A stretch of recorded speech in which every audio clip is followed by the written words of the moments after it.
This is Global Order. I'm Hindol Sengupta. I'm absolutely delighted to have one more author with me today. This time, a lawyer, a senior lawyer who specializes in the kind of complex legal issues that most of us cannot understand. However, Anant Merathia understands it all too well. And today, he's here to talk to me about his first and new book, Defaulters Paradise Lost: Demystifying the Insolvency and Bankruptcy Code 2016. The Insolvency and Bankruptcy Code was one of those very interesting and key pieces of legislation that transformed, in a sense, how bankruptcy occurs in India. I have invited Anand to have this conversation with me to try and understand uh, where this law stands today as far as its applicability is concerned. It has been applied in many cases since its inception. Also, critically, how does this help Indian business vis-a-vis similar laws in other countries like Singapore, like the US, like the United Kingdom, and others? Of all these issues, I'm going to talk to Anand Merathia, senior lawyer, who's going to explain using examples in his book, Defaulters Paradise Lost: Demystifying the Insolvency and Bankruptcy Code 2016, why Indian business has benefited from the Insolvency and Bankruptcy Code, and indeed why, in a global scenario, this was a landmark thing to do as far as policy is concerned. Anant, welcome. Thank you so much. Thanks for the kind words, Hindol. Absolutely a pleasure to be on your show. Thank you so much. I want to begin by asking you, tell us a little bit, just to set the context, how the application of the IBC, as it's called, has rolled out since its inception. And in your opinion, what has been the big successes and what are the things that have not worked?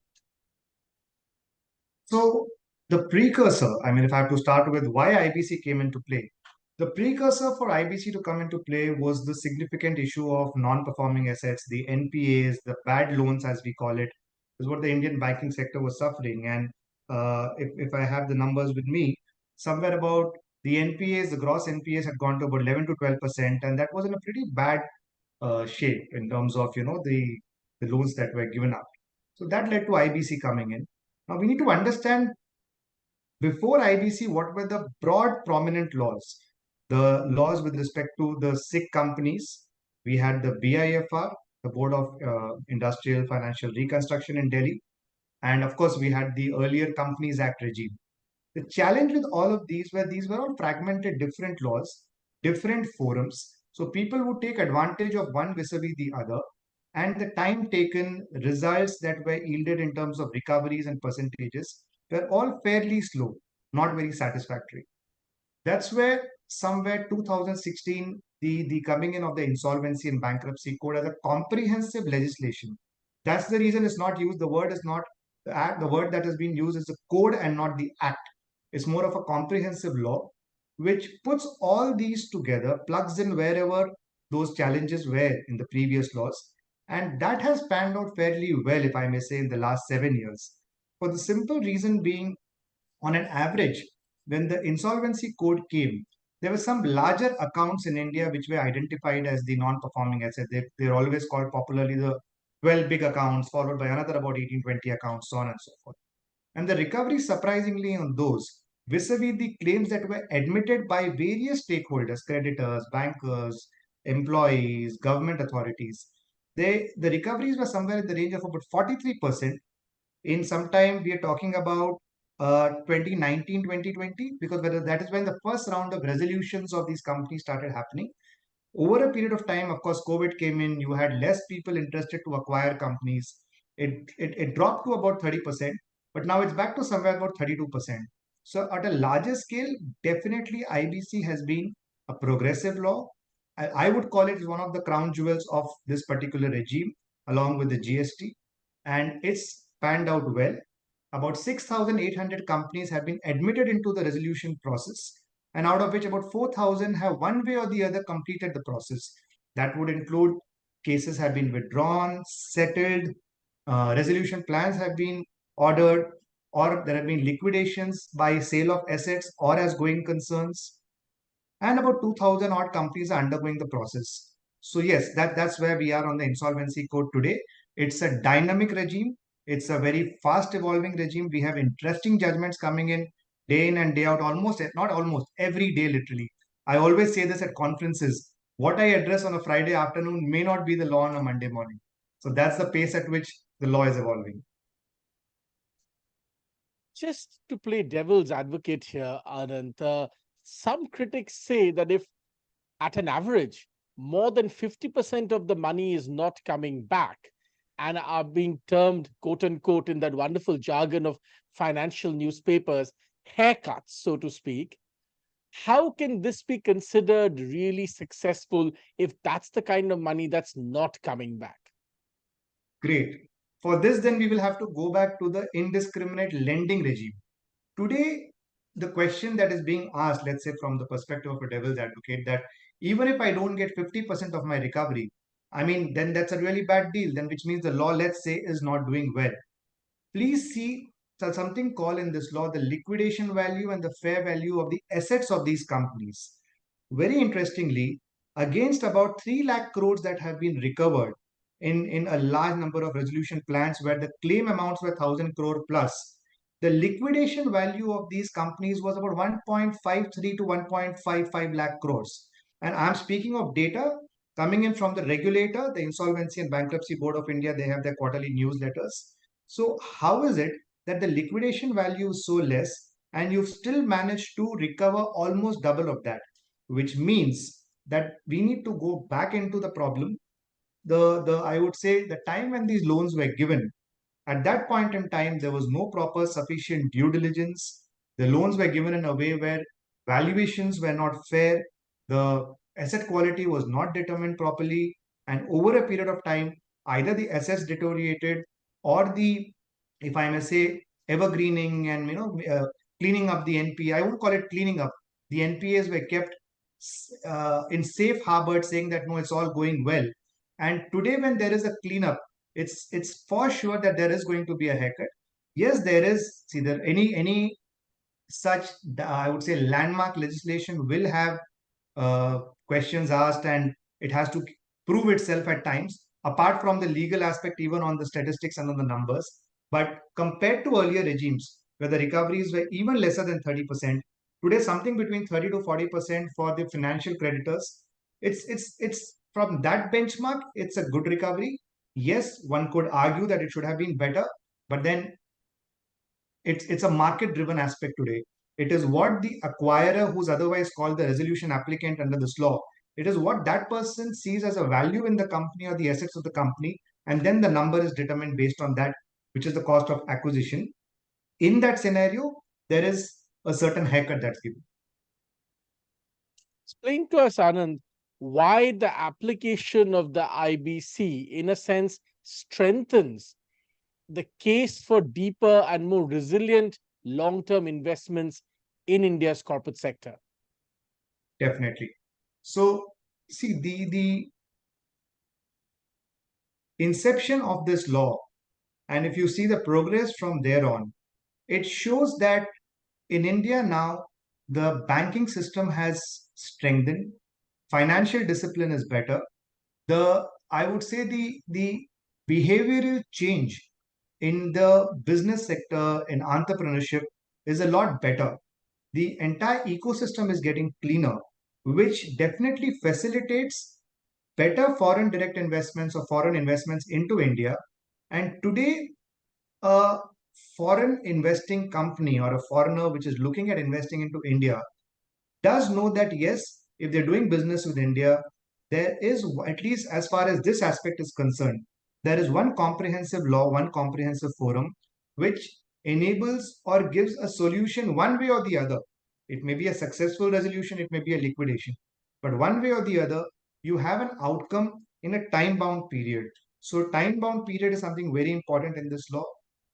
And also, the way the numbers show, see, a lot of good valued assets are available at attractive prices, and a fair bit of foreign investment is coming in There are asset reconstruction companies. There are foreign funds that are investing into India to acquire these assets. So yes, this is also becoming the new mantra of M&A, where a lot of new acquisitions are happening, and that's one way wherein the foreign monies are being rooted into India or are being attracted into the Indian economy. I also want to ask you, if you put this IBC code in a global context, because we're talking about investments, and investments are a competitive thing. Geographies compete for investments to come in, right? If you were to compare the validity and the efficacy of the IBC in India with other comparable competitive geographies, how would you chart out, or where would you rank its efficacy? That's going to be a difficult one. The reason for that is, see, IBC in India is a relatively new law. It's just come out in 2016. The whole concept of corporate insolvency. Forget. Let's get, not without being technical, for somebody to understand the larger regime, the larger scheme of things. Corporate insolvency as a concept is something new in India. Prior to this coming in, to resolve, if I would say, the financial distress of a company, the average time taken was somewhere about 4.3 to 4.5 crores as per the data that's available. Today, that's come down to about 1.5 to 2 years, which is about 600 days on an average. Now, when you look at this compared to the other jurisdictions, let's say the UK, Singapore, US, I just name these and give a context of each of these. See, the corporate insolvency regime in UK was significantly, I would say, amended. Significant changes were brought in during the pandemic 2020. So the whole focus there moved towards the concept of moratoriums, how to assist companies to survive, sustain, and though a large number of companies filed bankruptcy in the UK during the COVID. Similarly, in the US, bankruptcy has been a thing of the past, and for them, it's a very common way of doing business. They've accepted ease of doing business and ease of exit much before us, and therefore they have their, I would say, a little bit more of an advanced system which is available. But at the same time, it's a misnomer at times that we think that in US the entire bankruptcy process gets over pretty fast. No, it does not. There are long drawn litigations, there are multiple stakeholders, so they have their own challenges. Singapore is a country which has taken a kind of the best of most of the models. They had some laws, but again in 2017-18, they did a revamp because Singapore, as always, is positioning itself to be the financial global hub, including the global hub for restructuring, because there you can, structure your assets, park your assets, do a lot of other things. So that way, Singapore has, I would say, a bit more options. There are concepts such as judicial management, administration, which are there in Singapore, which are the equivalent of corporate insolvency resolution process, which is there in India. So if you were to look at from an investment perspective, I feel India is doing fairly well. It's setting that context, setting the base for a good inbound investments into India. And if I were to give the next, or I would say we need to possibly look out, it is possibly going to be Singapore for sure. What are the next steps then? You gave us a global context of where India stands. Where does IBC go from here? How can it be strengthened? How can it be sharpened? Because, as the India's economy grows, there will be many more instances where IBC perhaps will need to be used. What is the process in which this can be strengthened? So I would categorize this as three broad areas, and I would say a couple of minutes to tell you about each of these. One is the pre-pack insolvencies, which is purely in the domestic framework, group insolvencies, and cross-border insolvencies. Pre-pack insolvency is a situation where within the country there is already a mechanism laid out under the insolvency code for pre-pack, which means when you see yourself in a financial distress and you have about two-thirds of your financial creditors, your bankers, financial institutions who are willing to support you, and they shouldn't be your related parties, you can get a plan approved and then approach the appropriate forum, that is the National Company Law Tribunal, to bless it and do a fast track process in about 3 to 6 months.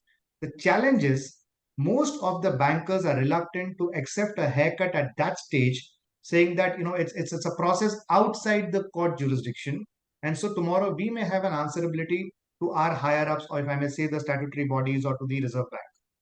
So pre-pack insolvency is something which we need to strengthen and work towards in India, especially for the MSME sector, which I've always believed is the backbone of the Indian economy.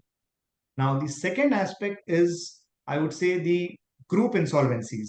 While we have seen glimpses of that in the Videocon case and a few cases here and there, but then we need to have some kind of a framework, a structure where you have group insolvencies of interconnected companies, interrelated companies. One company typically in India would be a service provider to the other within the same group.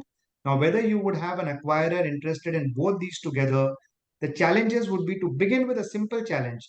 Company A and Company B are two group companies. Company A has a debt of 500 crores with about seven lenders in it. And Company B has a debt of about, let's say, 1,000 crores with eight lenders or nine lenders in it. Now, how do you run these two processes together? Are you going to merge the committee of creditors? Are you going to merge the total value of debt? How do you run that together? So that's something which we don't yet have a framework, but the sooner we do it, the better it's going to be, because India, I think the plain vanilla corporate insolvency regime in India has evolved to a reasonable level where we have taken off already. So now we need to look at this as possibly one of the next areas. And the third being cross-border insolvency. So cross-border insolvency is something which, from the Indian context, is something which is new. We haven't had formal regulations. While we've had discussion papers, we've had the UNCITRAL model law and all of that. There's also one of the sections in the insolvency code which touches upon the I would say assets which are parked in foreign jurisdictions of Indian companies. But that's something which is very important, because we are seeing this, and it's very surprising for you to see, or you'll note that it is not just the big companies, the big names which come in the media who have assets and funds parked in offshore jurisdictions and in tax havens.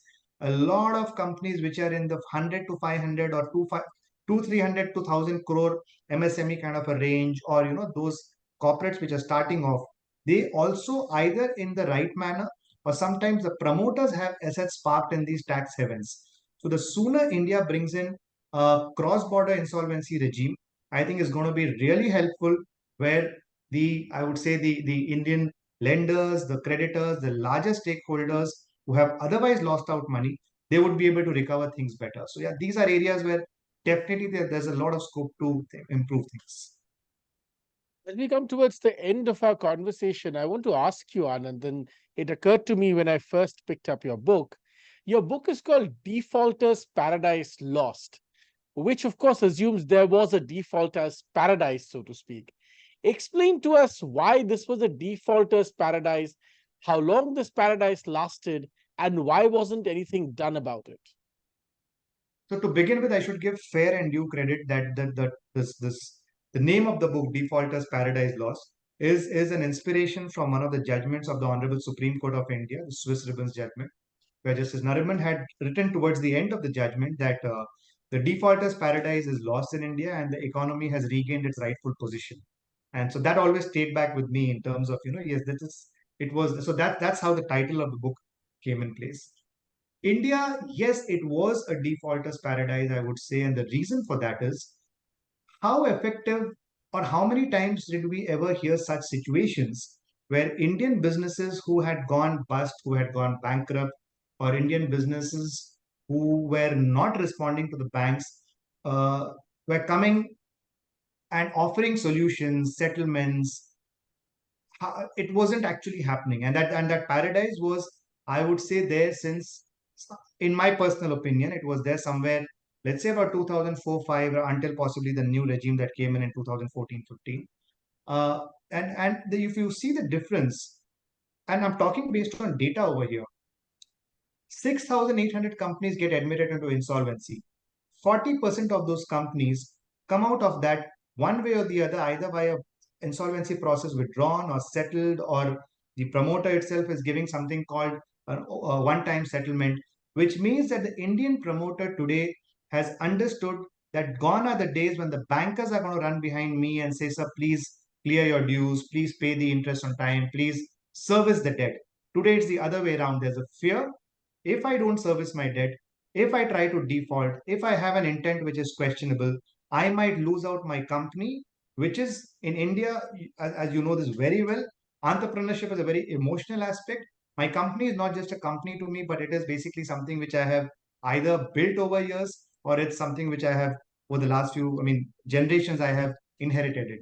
So that thought process has changed, and therefore that defaulters paradise, which I believe was there, is lost. And today it's a fairly level playing field.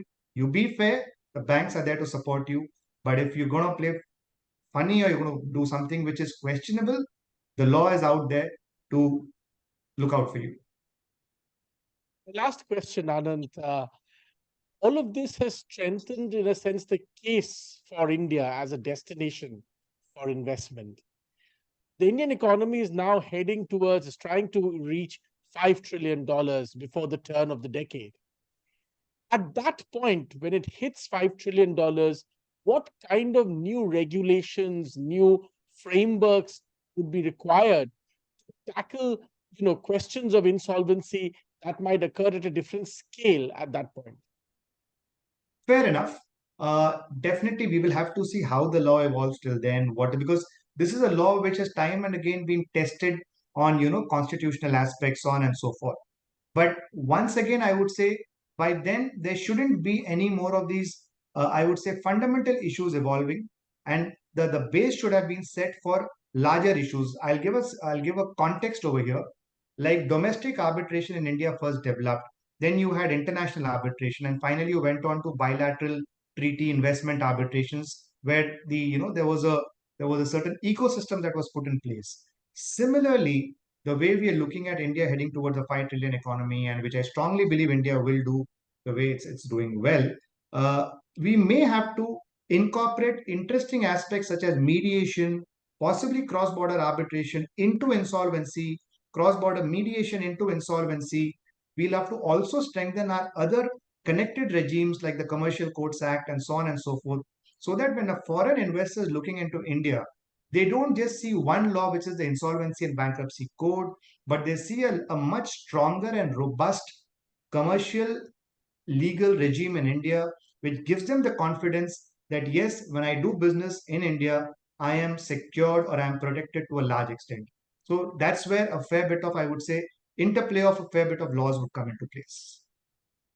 Fantastic. Thanks very much for explaining this with such lucidity and detail for us.